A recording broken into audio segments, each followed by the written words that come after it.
Okay, so, be ni'n mynd i wneud heddiw yw, ni'n mynd i wneud cylched ffitrwydd. Allwch chi'n wneud hwn unrhyw le, allwch chi'n wneud yn yr ardd, yn unrhyw ystafell yn y tŷ. Mae fe'n mynd i cymryd 7 munud.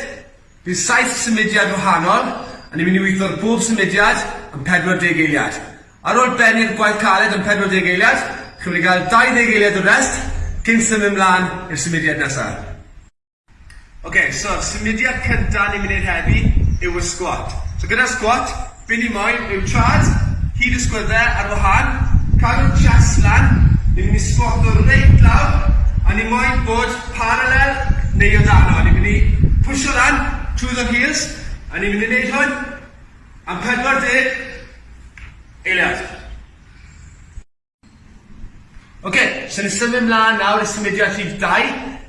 Tro hyn ni'n mynd i gweithio'r bola, y core, so ni'n mynd i wneud plank. So ni'n mynd i fynd lawr ar y panelyn, ni'n edrych am cefn syth mewn llinell ar ôl, a ni'n mynd i dal y safle hyn am 40 eiliad.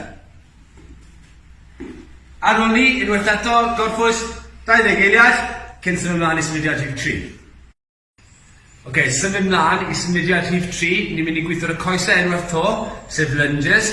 Nawr ni'n canolbwyntio ar yr un pwyntiau hyfforddi ar squat, so ni'n cadw'r chest lan, ni'n mynd ongl o 90 ar y cost sy'n mynd tu ôl, so ni'n mynd i fynd nôl, ongl o 90, a ni'n mynd i gyrru i fyny. A ni'n mynd i fynd i'r cost dde a'r cost chwith. A ni'n mynd i cadw fynd, mor fast ni'n gallu, a cadw quality o 40 eiliad.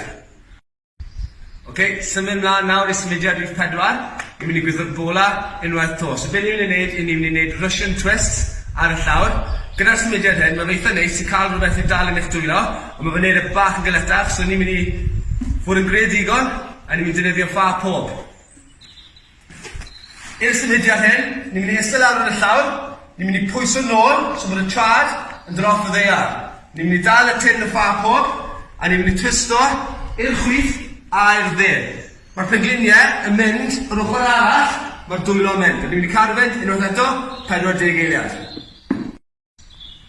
Ar ôl gweithio'r bola, ni'n mynd i symud ymlaen, ni'n mynd i gweithio'r breichau a'r chest ar y sgwyddau. So be ni'n mynd i nawr, ni'n mynd i wneud press-ups ar y llawr. Nawr, ni'n moyn cadw dwylo, yr un ongl ar y sgwyddau. Yn y position hyn, okay, mae cefn yn syth, ni'n edrych am ongl o 90 yn yr ysgwyddau, a ni'n mynd i pwysio ymlaen. 90 a pwysio ymlaen. Os chi'n gweld yna'n galed, ni'n recommendo chi mynd lawr ar y pengliniau. Ni'n mynd cadw'r cefn yn syth, mewn lein dar penol, rhif peth to, ongl 90, a gyrru ymlaen. 90 gyrru ymlaen. Roi symudiad ola yn y cylched, i'w rili codi'r curiad calon. Okay? So symudiad cyntaf ni'n mynd i wneud yw burpees. O'r pobl sy'n dod i'r gym dy fi sneb yn licio rhain, a maen nhw'n galed, a maen nhw'n gret. So be ni'n mynd i wneud yw, ni'n mynd i jwmpo lawr y llawr nes bod y chest yn cyrraedd y llawr, fel hyn. Unwaith chi'n cyrraedd y safle hyn, ni'n mynd i jwmpo nôl ar. Mae'r coesau yn mynd tu fas, a ni'n mynd i twtio pen ar y top. So bach yn ffastach, mae fe'n edrych fel hyn.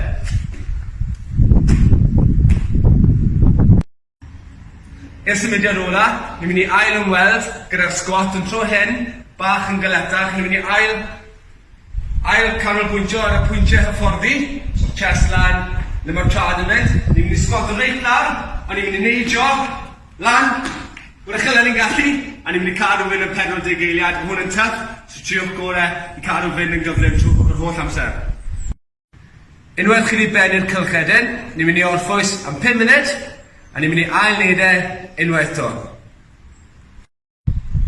Os chi'n hwylo am fwy o syniadau, sut i ymarfer gatre, heb unrhyw offer, allwch chi ddilyn fi ar Facebook a Instagram, a mae app newydd mas dy fi nawr, so y cyfle gwych i pobl ymuno a cael syniadau sut i ymarfer gatre trwy'r wythnos.